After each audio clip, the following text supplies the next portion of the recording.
Bien, bonjour. On va donc démarrer cette table ronde sur une heure et quart, suivie par un temps d'échange avec vous et avec Yann Le Bossé, avec les participants de la table ronde.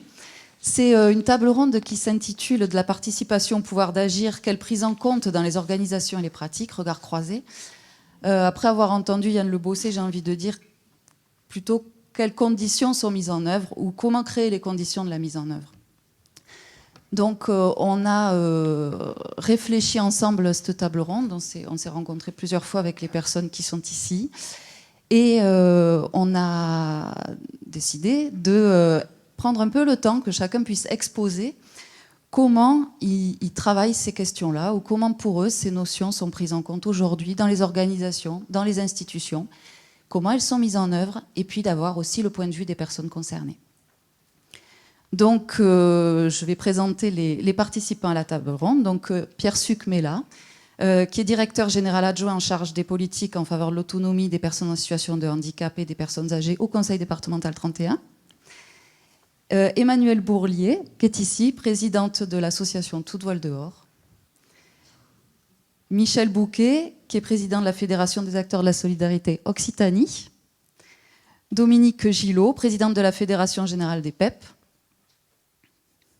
Céline Libine, déléguée conseil régional des personnes accueillies et accompagnées. Et Chantal Rottier, qui est directrice ingénierie et pilotage des solidarités au CD 31.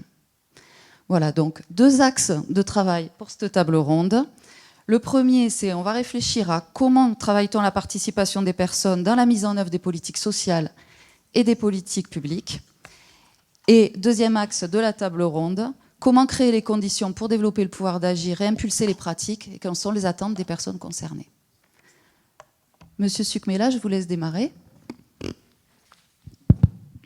Parfait, merci beaucoup.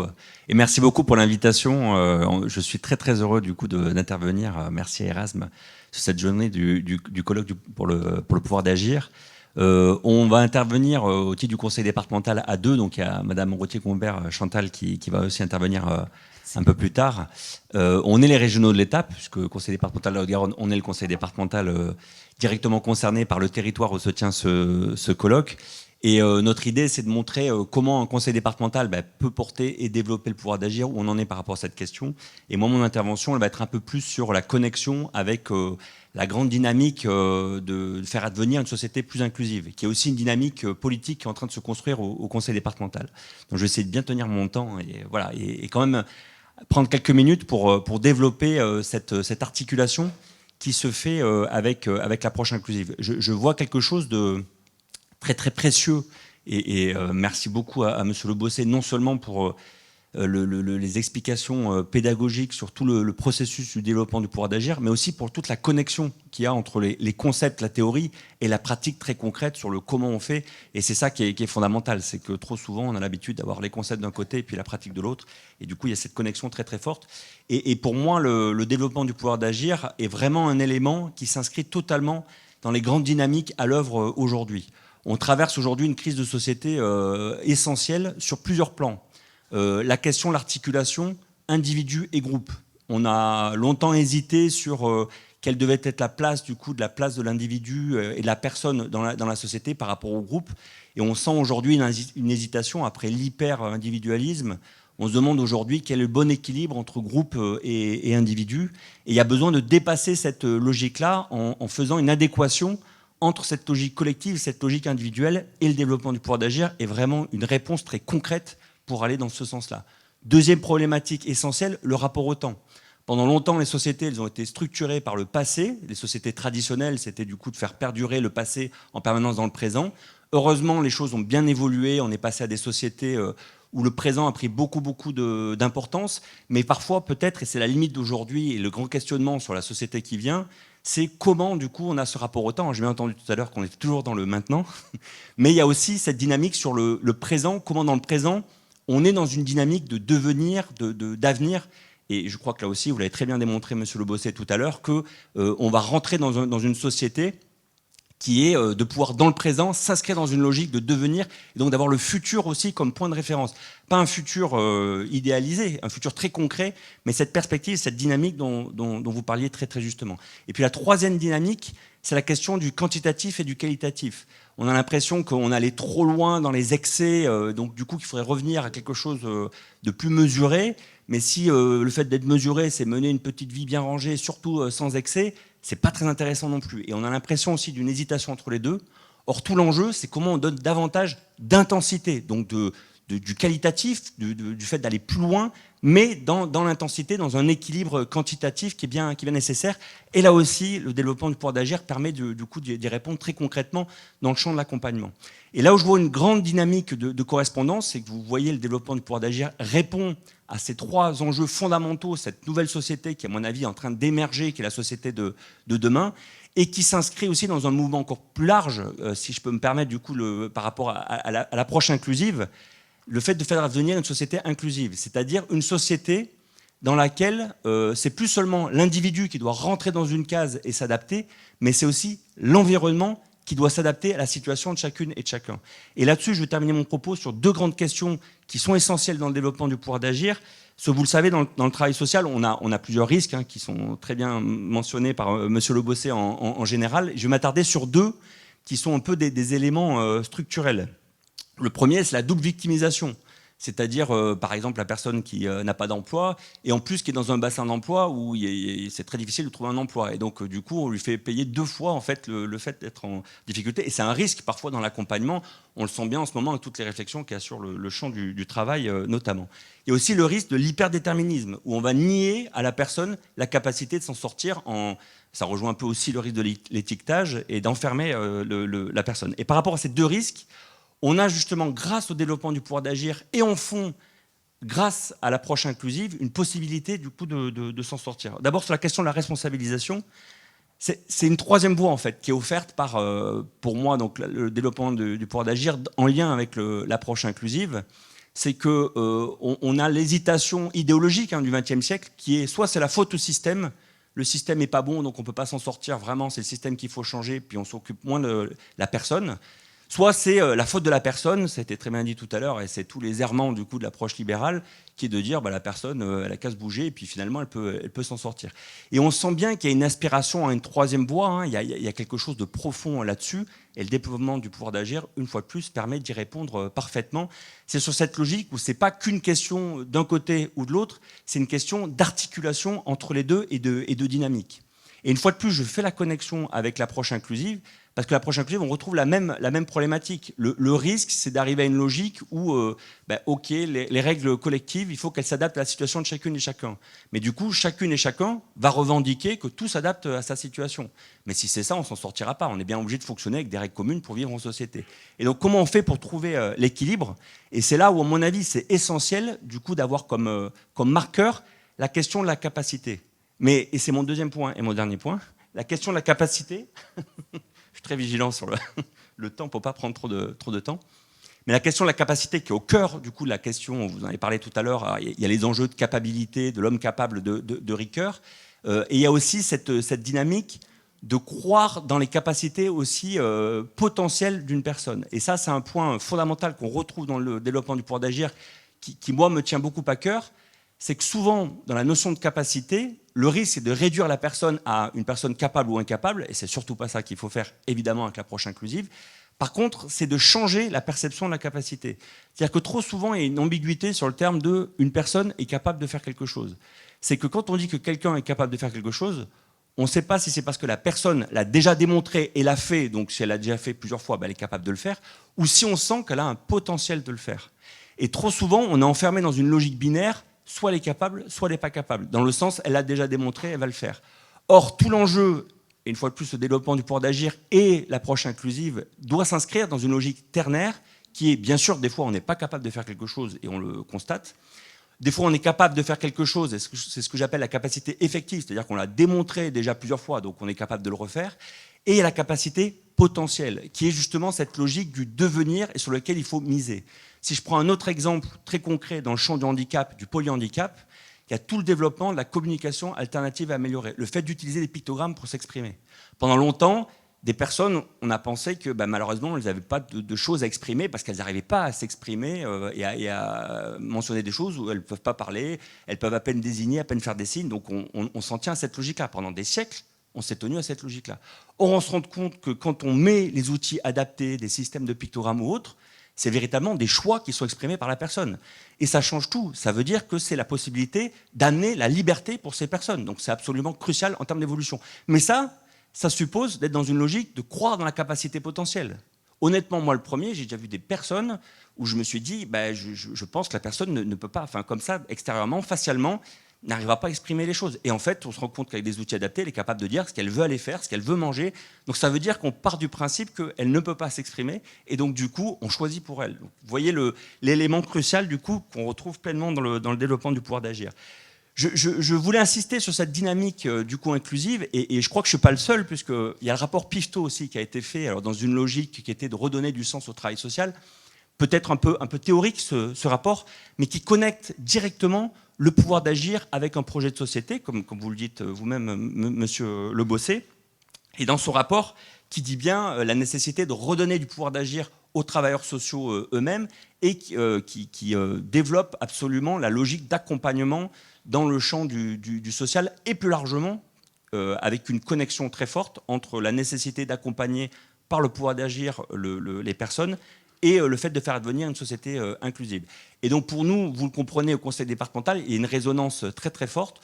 On vient de changer de président de conseil départemental. On a un nouveau président du conseil départemental qui est très très impliqué dans cette logique-là, pas de manière historique du tout, hein, c'est pas son métier d'origine, son champ d'origine, mais qui est très intéressé par ces questions.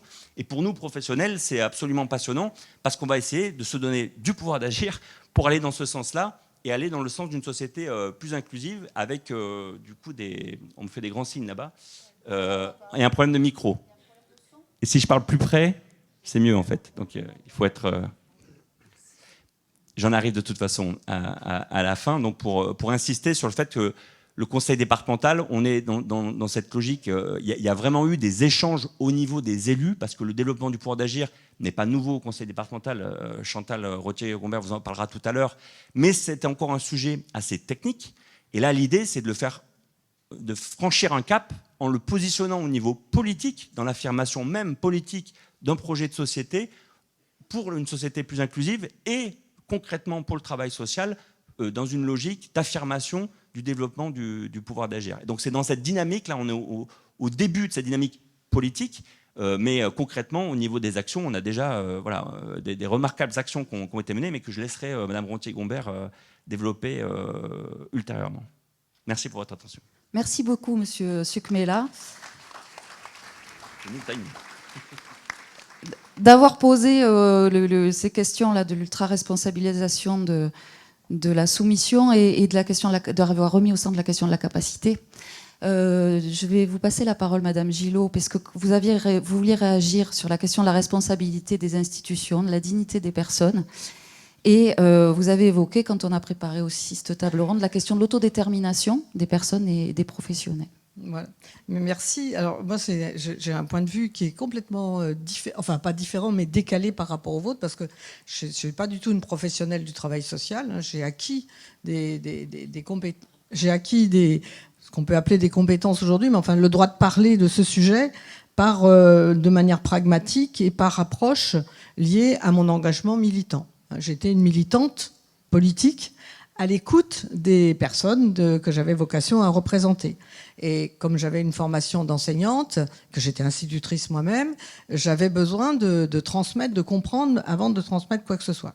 Donc progressivement, j'ai rencontré des personnes handicapées, avec des handicaps, qui les empêchaient de vivre leur citoyenneté, d'accéder à leurs désirs, de développer des projets personnels de réussite qui me paraissaient tout à fait légitimes, mais avec des entraves sociales, législatives, financières, environnementales, enfin tout ce qu'on analyse aujourd'hui. Alors ça, je vous parle de ça, c'était il y a 30 ans, 35 ans. Et tout ce qu'on analyse aujourd'hui, tout ce qui est conceptualisé, moi je l'ai appris de manière pragmatique au contact avec des personnes qui vivaient avec un handicap et qui venaient me voir pour essayer de trouver une solution, de trouver le moyen d'agir sur leur propre vie dans un environnement qui n'était pas favorable. Et donc, ces rencontres m'ont permis de découvrir que des personnes avec handicap recèlent au fond d'elles-mêmes des aptitudes inexplorées chez nous. Par exemple, une personne qui devient handicapée en cours de vie, elle va développer des compétences, des aptitudes qu'elle ignorait jusque-là et qui restent en jachère chez plein de personnes parmi nous. On ne va pas se mettre à faire du vélo avec les bras, on ne va pas se mettre à parler de manière adaptée parce qu'on n'en a pas l'utilité. Mais dès l'instant qu'on a une nécessité de rester dans la vie en surmontant des entraves de cette nature et des incapacités qui nous arrivent, eh bien, la nature humaine, la personne développe des aptitudes qui peuvent devenir des compétences et des expertises. Et je crois que c'est ça que nous sommes en train de vivre aujourd'hui, c'est qu'aujourd'hui, le travail social, les experts, les scientifiques reconnaissent cette capacité des personnes à développer elles-mêmes des expertises, des expériences, des voies de réussite que la science ne pouvait pas imaginer précédemment. Donc c'est cette alliance entre les personnes elles-mêmes en situation de handicap. Alors là, je parle du handicap physique, mental, psychique, mais ça peut être aussi un handicap social. Tout à l'heure, Yann de Bossé parlait beaucoup des personnes qui sont empêchées d'avoir une existence sociale pour des raisons qu'il nous appartient d'analyser pour leur permettre de trouver le passage, de trouver le chemin, mais qui est leur propre chemin, qui n'est pas celui de l'institution. Et c'est ça la difficulté dans laquelle nous sommes aujourd'hui, c'est que progressivement, grâce à l'amélioration de l'accueil à l'école, grâce à l'amélioration des parcours de vie, eh bien, les personnes qui jusque-là étaient reléguées dans un petit coin pour lesquelles on travaillait, il y avait les sachants, il y avait les experts, il y avait, comme vous avez dit tout à l'heure, Monsieur Bossé, les policiers, les sauveurs, le militant, qui prenaient en charge ces personnes et leur disaient, voilà, vous allez faire ça, voilà, rendez des comptes à l'administration. Et puis progressivement, on s'est rendu compte que les personnes, quelle que soit leur entrave sociale ou physique, tout ça, n'acceptaient plus cette assignation. Et c'est le petit point de désaccord que j'ai avec vous, Yann, quand vous dites que le pouvoir d'agir n'est pas l'émancipation, parce que l'émancipation, ça veut dire sortir d'une aliénation. Mais je pense qu'on a un certain nombre de nos concitoyens qui sont aliénés à une forme d'assignation. C'est-à-dire qu'on considère qu'ils ne sont pas capables, qu'ils ne sont pas aptes, qu'ils n'ont pas les dispositions pour être des citoyens à part entière. Et ça, il faut le faire tomber. Et le pouvoir d'agir, ça doit permettre à ces personnes de s'émanciper de cette aliénation pour justement développer leurs propres aptitudes. Alors c'est pas simple parce qu'effectivement, il y a une temporalité qui est complètement différente entre une personne, mettons un enfant qui naît avec un handicap et qui voit le monde autour de lui, qui est accompagné par ses parents, par des professionnels qui lui font découvrir ses aptitudes, tout ça, et puis le temps de l'administration pour accorder les droits, les moyens, ça, il se passe du temps. Et quand il s'agit d'un enfant qui doit se développer, qui se développe très rapidement, quelquefois, eh bien, il y a beaucoup d'impatience et ça entraîne de la colère et de la révolte. Mais c'est pareil aussi pour des personnes qui perdent leur emploi et qui se retrouvent démunies à la rue. Les chemins qu'ils doivent découvrir. Alors bien sûr, la complexité n'est pas forcément la difficulté, mais ça l'est quand même très souvent. Et les techniciens qui s'emparent de ces sujets-là, les experts qui s'emparent de ces sujets-là, eh bien, retrouvent très souvent le tropisme de tout un chacun, c'est qu'on est légitime dans ce qu'on propose et la personne doit comprendre que c'est pour son bien qu'elle doit rentrer dans cette logique-là. Et c'est très difficile, à la fois pour les professionnels du travail social, mais aussi pour les politiques, pour les décideurs, d'admettre que ce qu'on a pensé qui était bien, pour lesquels on a mis beaucoup de moyens, pour lesquels on a développé des process, des protocoles et ça, eh ben ça ne marche pas. Parce que les gens ne rentrent pas dedans, parce qu'ils sont de mauvaise foi, parce qu'ils ont autre chose à faire, parce qu'ils préfèrent aller pique-niquer, comme vous dites, avec des amis, plutôt que d'aller rencontrer le professionnel de Pôle emploi. Enfin voilà. Donc il y a cette contradiction qui est absolument difficile à surmonter et qui, à mon sens, est à l'origine de la crise sociale que nous vivons aujourd'hui. Parce que l'aspiration à l'existence citoyenne, l'aspiration à la participation démocratique, elle est générale. Elle ne concerne pas que les personnes nanties financièrement, culturellement, socialement. Elle concerne tout un chacun, avec des aspirations qui sont différentes et que nous devons comprendre si nous voulons bien accompagner les personnes vers leur réussite personnelle. Et leur réussite personnelle, c'est eux qui peuvent la définir. Il faut donner aux gens le droit de rêver, le droit d'avoir de l'ambition, le droit de...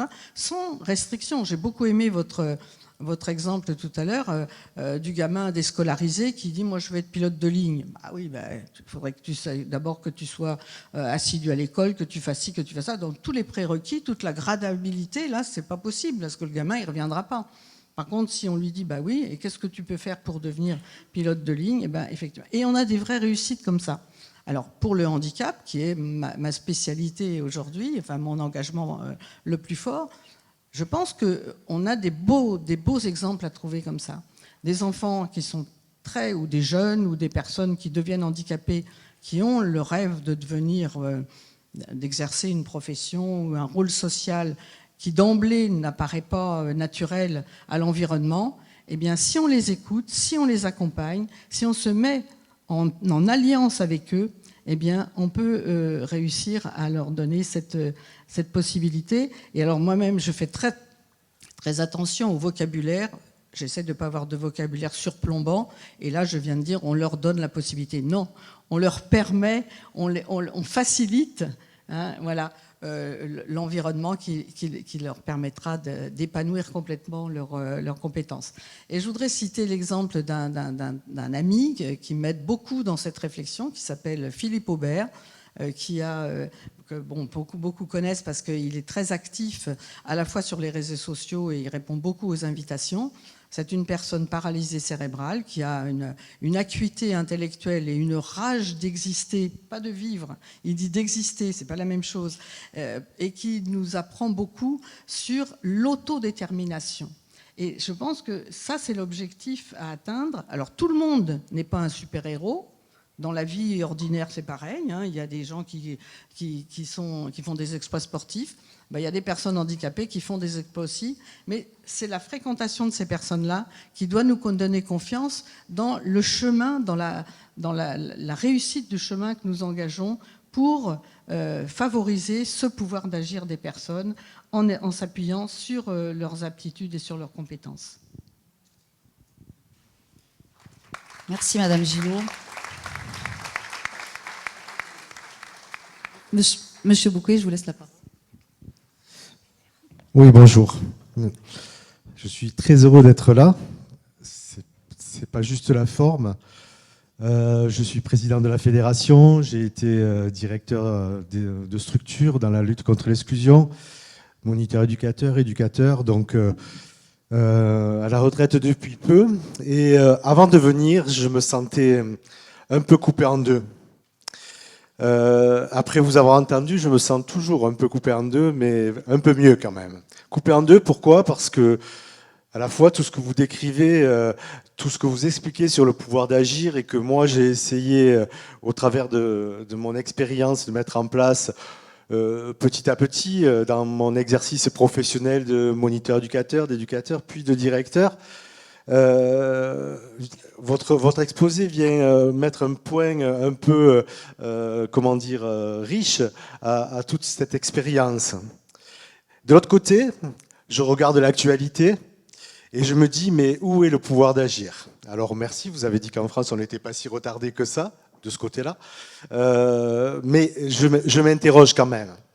Dans la lutte contre les exclusions, on parle du pouvoir d'agir dans les structures.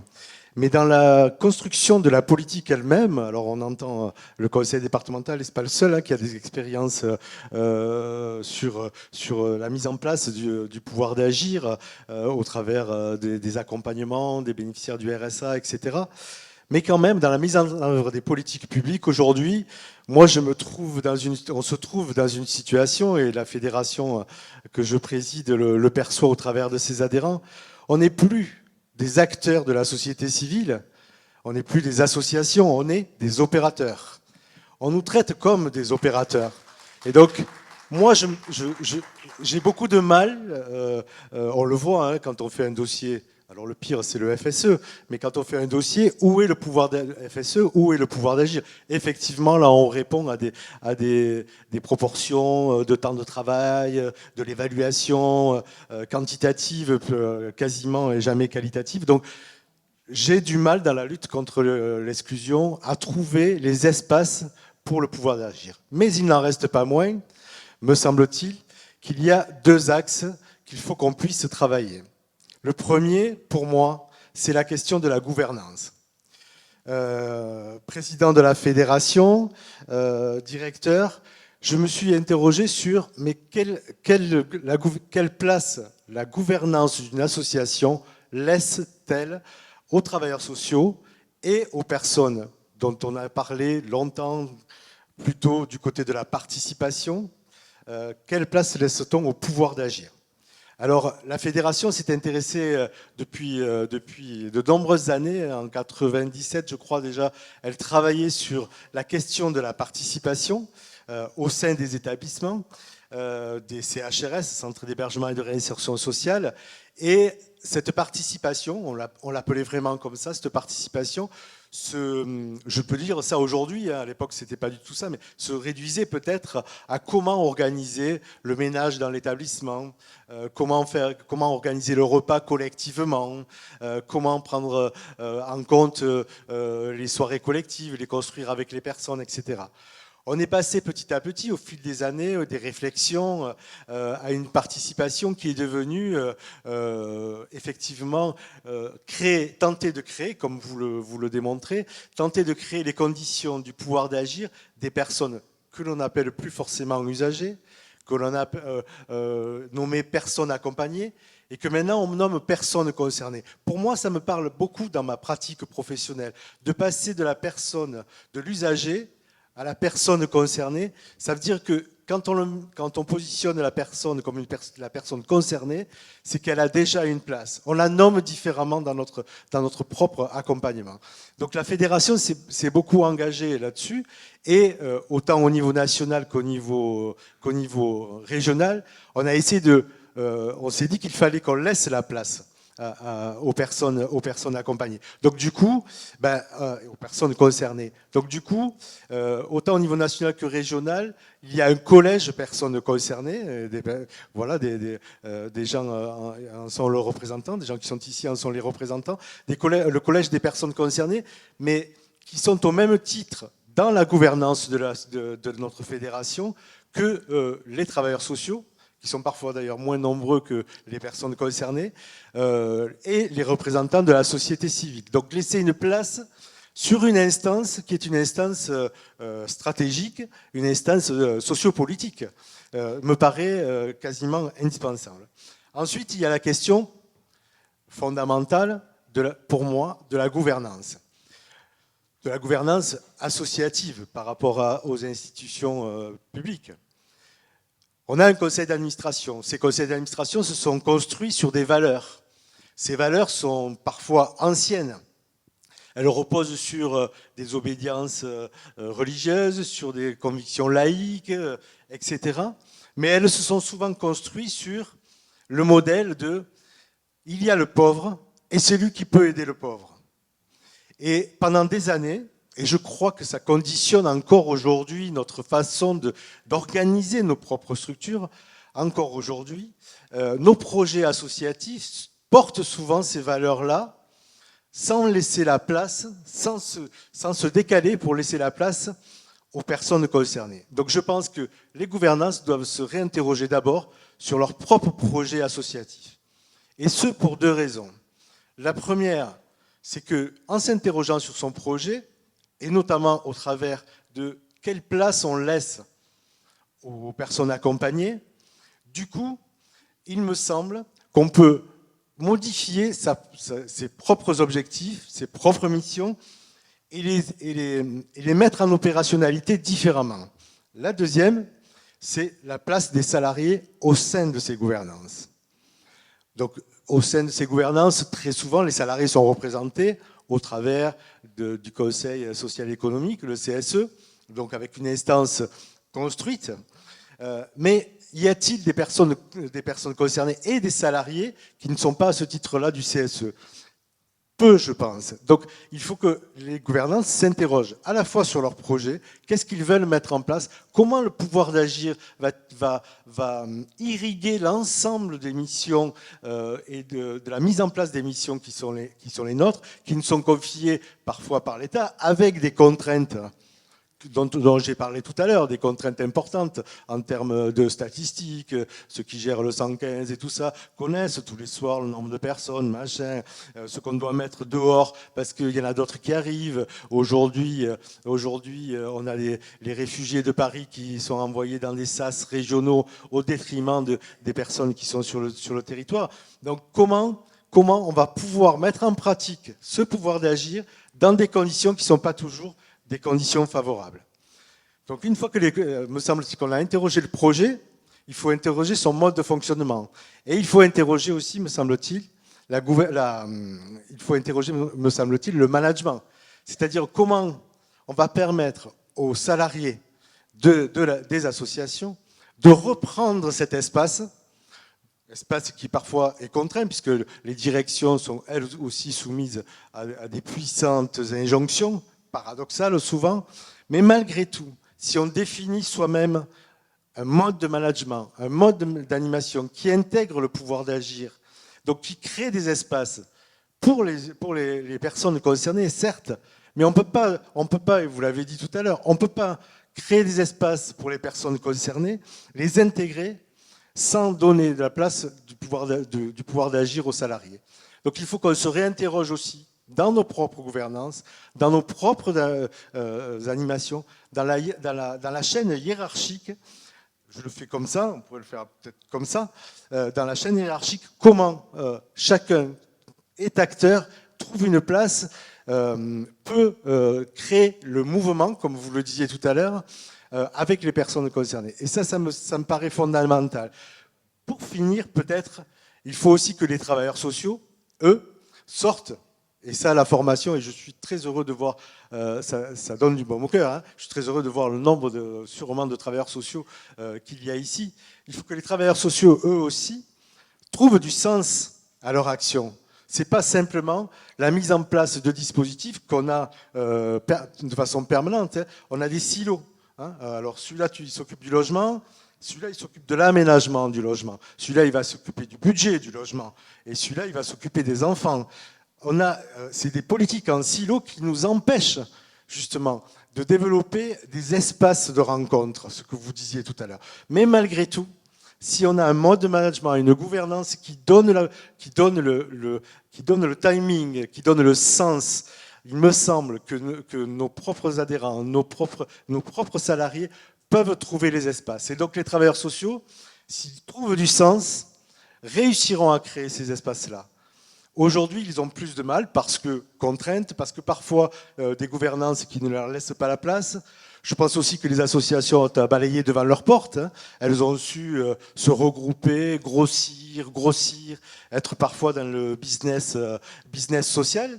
Il faut qu'elles se réinterrogent, mais je pense que l'essentiel, c'est de redonner à nos propres projets associatifs, aux projets d'accompagnement, de l'espace pour créer le mouvement. Voilà.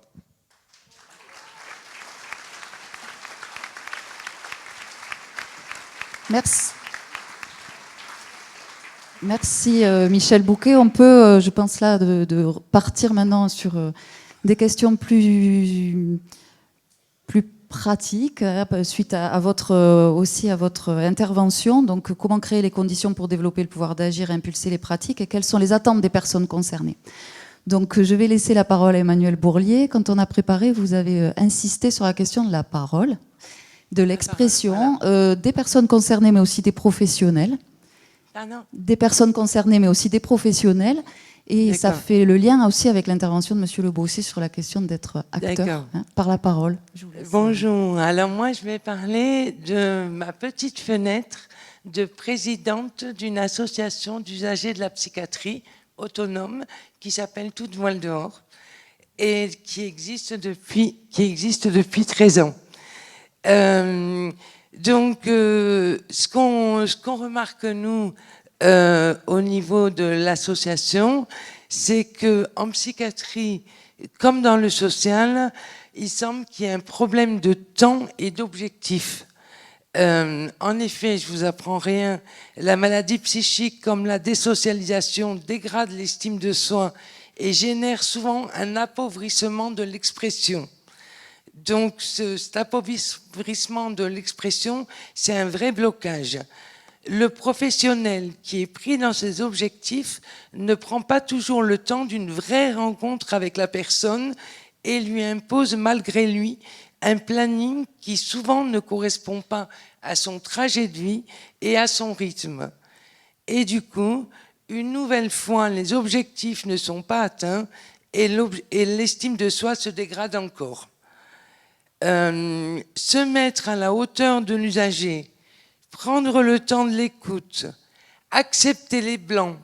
Ça, je crois que c'est difficile pour les professionnels d'accepter les blancs et pourtant c'est très important. Les pas en arrière, cerner les vrais besoins et l'aspiration, prendre du temps et demande de la patience. Et j'ai l'impression que c'est essentiellement de mon petit point de vue, c'est essentiellement ça dont on manque. Alors, à Toute Voile Dehors, donc notre petite association autonome, l'accueil et le respect de la parole sont primordiaux. Il nous semble que c'est la base avant toute action, d'arriver à s'exprimer. Sans professionnels, mais avec une charte à laquelle nous tenons, nous avons des groupes de parole entre nous. Nous avons des règles de communication qui permettent que chacun se sente entendu. Petit à petit, les adhérents prennent de l'assurance, s'ouvrent sur l'extérieur et commencent à se projeter. Mais c'est vraiment petit à petit. D'autre part, nous sommes conscients des murs qui s'élèvent trop souvent entre professionnels et usagers, et pour remédier à ça, nous organisons des rencontres avec des professionnels, pour nous, des psychiatres, des infirmiers et des internes en psychiatrie, pour avoir des échanges à l'horizontale. L'horizontalité est très importante pour échanger les points de vue en toute liberté. Ces professionnels n'ont aucune responsabilité vis-à-vis de nous, ce qui libère la parole des deux côtés. En tant qu'usagers, nous découvrons toute la complexité du travail, les injonctions contradictoires, la lourdeur parfois de l'institution et la difficulté du positionnement, ce qui nous permet de mieux accepter les défaillances et d'apprécier les efforts fournis. De leur côté, les professionnels disent entendre de nos bouches des témoignages et des questionnements qu'ils n'ont jamais l'occasion d'entendre. Ils disent que ces échanges leur permettent de faire évoluer les pratiques. Donc, à Toute Voile Dehors, le pouvoir d'agir passe essentiellement par le pouvoir de s'exprimer pour pouvoir se projeter et pour pouvoir agir avec l'aide qu'on a autour de nous, que ce soit la famille, les professionnels autour de nous. Voilà, ce sera tout.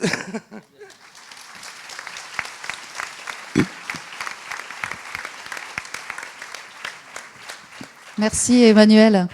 Céline, vous souhaitiez réagir, je crois, au propos d'Emmanuel. Oui, alors pour faire suite à ce que dit Emmanuel, une fois qu'il y a cette écoute et ce lien qui est établi avec le professionnel, parce qu'il faut savoir qu'en fait, enfin, je reprends depuis le début. Moi, je suis déléguée CRPA Occitanie, donc c'est le Conseil régional des personnes accueillies, accompagnées. Et du coup, en fait, notre rôle dans cette instance, c'est de faire remonter la parole collective des personnes concernées aux pouvoirs publics régionaux à notre niveau, mais à un niveau national aussi. Et donc, dans cette mission, on a une grande partie qui est dédiée à la participation et au développement du pouvoir d'agir sous plusieurs formes, sous la forme de la formation, avec les futurs travailleurs sociaux et les travailleurs sociaux en poste, et l'aller vers, c'est-à-dire expliquer ce qu'est le CRPA et pourquoi la participation et le développement d'agir sont si importants pour nous à mettre en place.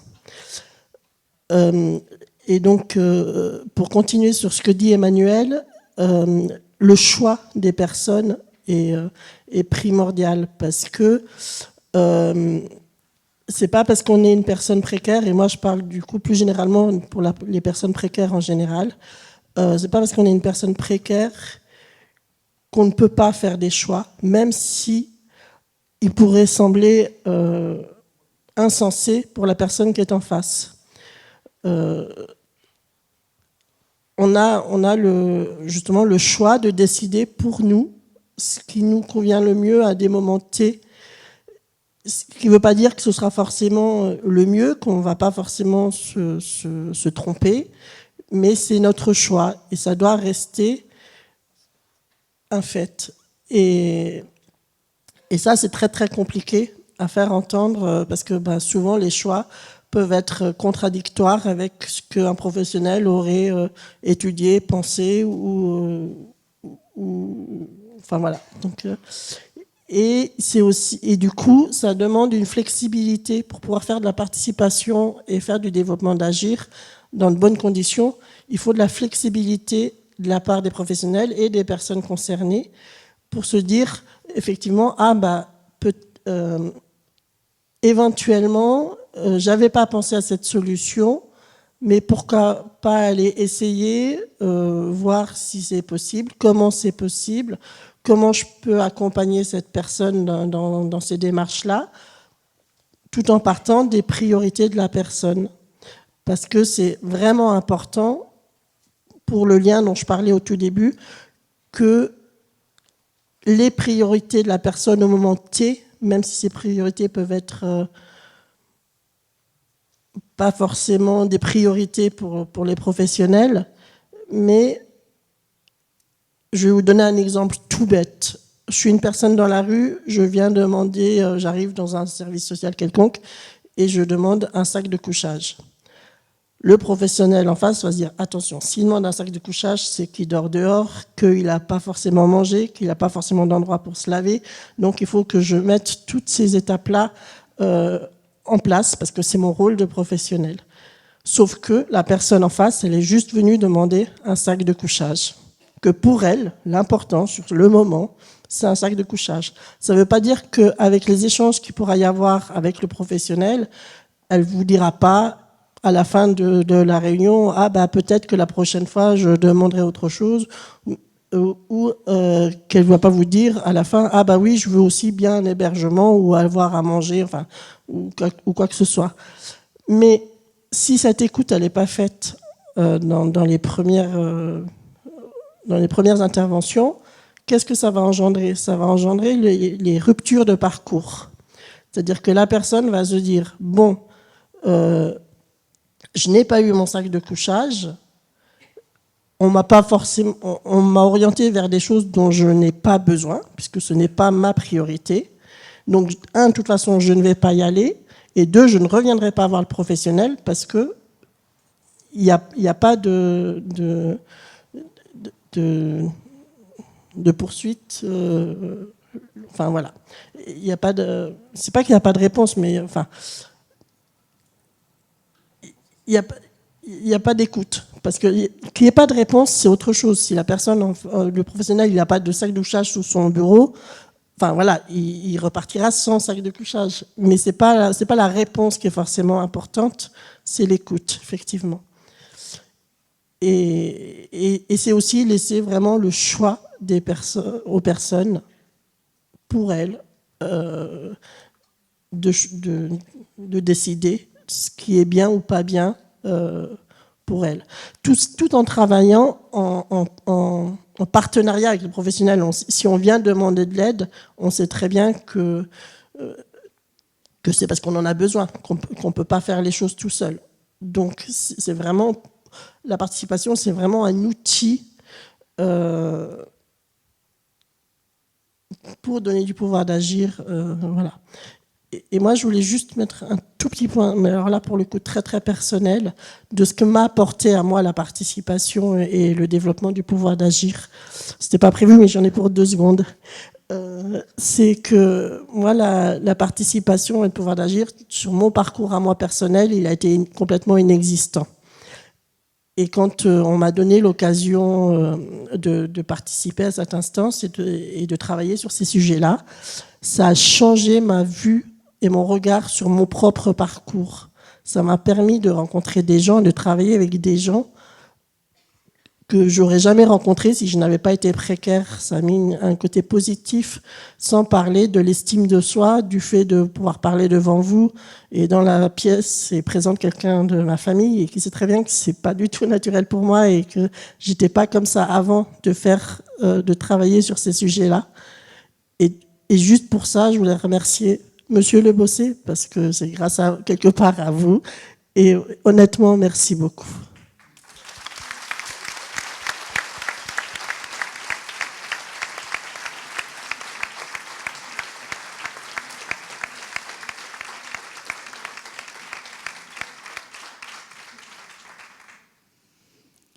Merci Céline Nibine pour ce témoignage. On reviendra sur les questions de formation peut-être tout à l'heure.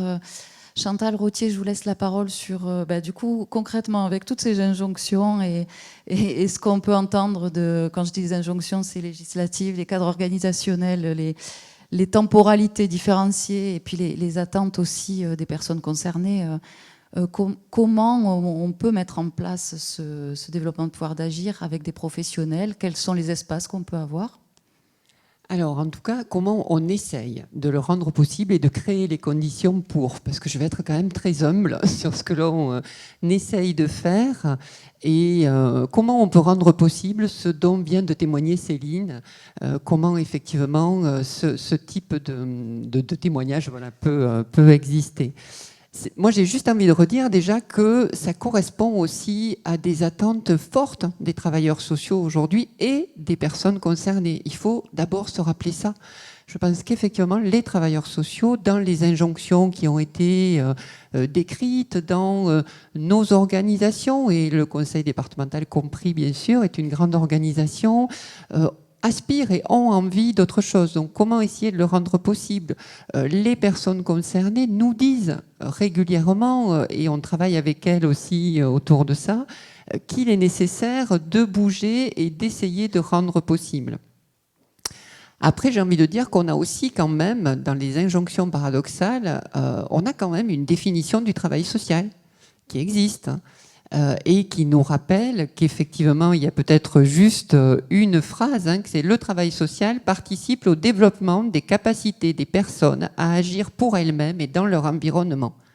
C'est dans la définition du travail social de 2017, suite aux États généraux, enfin on ne va pas refaire. Mais je pense que des fois, il faut quand même se rappeler ça et se dire que c'est aussi ça le travail social et c'est aussi ce que l'on doit rappeler, et ce que moi j'essaye aussi de rappeler, et à mes élus et à mon organisation, de comment effectivement on peut inscrire ça aujourd'hui dans un projet politique, et nous avons la chance, nous avons des élus qui sont dans ces orientations-là, mais dans le projet aussi institutionnel. Comment on peut arriver à l'inscrire malgré, au milieu, parfois en contradiction, oui, ce n'est pas simple, de toutes ces politiques publiques que l'on doit aussi mettre en place et qui s'imposent à nous. Comment on peut malgré tout rendre ça possible en sachant que quand même dans le travail social, on a les professionnels cet après-midi peut-être en témoigneront plus, mais on garde une marge de manœuvre. Malgré tout, dans quelque organisation que l'on soit. Alors après, effectivement, il faut essayer de faciliter, de donner davantage d'espace, davantage de temps. On en a parlé, oui. Les personnes concernées nous le disent régulièrement, la question du temps. Il faut qu'on arrive à se la poser malgré la crise sociale que l'on travaille et aussi parce qu'on voit bien la crise du travail social aujourd'hui et cette recherche de sens et ce besoin de revenir d'aller vers ce type de pratique. Pour certains, y revenir, mais pour d'autres, d'aller vers ce type de pratique. Donc c'est vrai qu'on essaie au conseil départemental de construire ça depuis plusieurs années. Depuis 2015, on a pris différentes pistes, on a beaucoup travaillé sur les questions de développement social, parce que là aussi était centrale la question de la participation, mais la question aussi de partenariat, de réseau, d'ancrage, et au-delà des personnes concernées, plus largement de citoyens, d'habitants. Donc on a essayé de développer beaucoup ces questions-là, de travailler aussi sur les questions de collectif, d'intervention collective, d'action collective, avec là aussi au cœur la question de la participation des personnes à ces temps collectifs, à ces axes-là. La participation, comme outil d'insertion, d'émancipation, de reconnaissance, et cette prise en compte de cette capacité de participation et de pouvoir d'agir des personnes. Concrètement, on a développé vraiment des formations, des plans de formation internes pour vraiment faciliter l'accès de nos professionnels. C'est une base, mais ça ne va pas suffire. La formation, quand on revient de formation, encore faut-il pouvoir le mettre en place et développer ce type de pratique. Donc c'est vrai que ça aussi, il faut qu'on l'accompagne, que l'on crée des réseaux aussi de personnes formées pour qu'elles puissent s'appuyer les unes les autres et aussi se donner des idées supplémentaires, se dynamiser. Donc je pense que ça c'est nécessaire. La formation c'est la base, mais après, comment est-ce qu'on rend possible cette mise en œuvre concrète ? Ces formations aussi, comment on fait intervenir dans les formations des personnes concernées ? Parce qu'effectivement, là aussi, sinon, on décrète en formation comment on va travailler, mais finalement, à quel moment on le croise avec les personnes, les premières concernées, ce qu'elles peuvent en penser, comment elles le voient, à quoi ça correspond, en quoi effectivement c'est utile, quelle place elles peuvent avoir. Donc c'est vrai que ça, on est aussi parti sur ça, pouvoir faire intervenir les personnes concernées en formation. Céline intervient sur certaines, donc j'en suis très contente. Et aussi, on s'est posé la question, et je pense que dans le travail social, il faut qu'on aille, de pouvoir aussi se former ensemble les uns les autres. Parce que finalement, si nous, on forme les travailleurs sociaux du département, très bien, qu'on leur donne l'espace de pouvoir aussi ensuite développer ces pratiques-là. Mais ce qui est intéressant aussi, c'est quand on va sur un territoire ou sur un secteur, pouvoir se former ensemble, les différents professionnels qui sont présents sur ce territoire, pour après pouvoir effectivement avoir des références communes, une manière aussi de travailler commune et de pouvoir développer ça ensemble. Donc c'est des choses que l'on essaye aussi de mettre en place à petite échelle, mais de développer aussi ces possibilités-là, même si aujourd'hui, ce n'est pas des choses qui sont facilitées par nos organisations, c'est clair. Chacun va avoir ses centres de formation, ses OPCO, donc ça ne facilite pas, mais on essaye malgré tout de développer ça. Enfin, j'ai envie de dire aussi, c'est vrai, et Monsieur Bouquet par exemple l'a évoqué, la question de l'implication de l'encadrement dans le portage de ces pratiques, parce que ça va être aussi un facteur facilitant dans la mise en œuvre et la consolidation de ces évolutions. Donc c'est vrai, c'est ce que l'on essaie aussi de développer, en tout cas le parcours et le chemin dans lequel on s'est mis, parce qu'il prend plusieurs années, il s'enrichit au fur et à mesure. Voilà peut-être un peu ce que je voulais...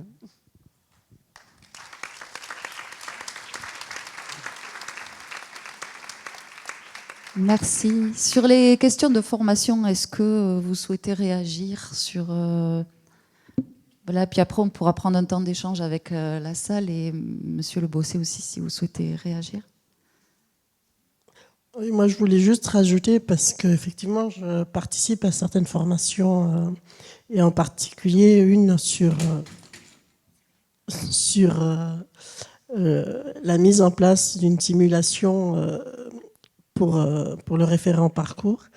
Et hier, il y a eu un premier bilan Et malgré toutes les injonctions paradoxales, malgré toutes les imprévus que cet endroit a pu connaître pour la mise en place de ces commissions, le bilan est quand même, à mon sens, très positif, parce qu'avec la formation que les assistantes sociales ont eue, avec la formatrice d'Erasme sur le développement du pouvoir d'agir, elles se questionnent sur une posture professionnelle différente, sur un rapport aux personnes concernées qu'elles reçoivent dans leur bureau, et ainsi de suite. Et ça, déjà, rien que ça, c'est déjà très, très positif, parce que ça fait partie des freins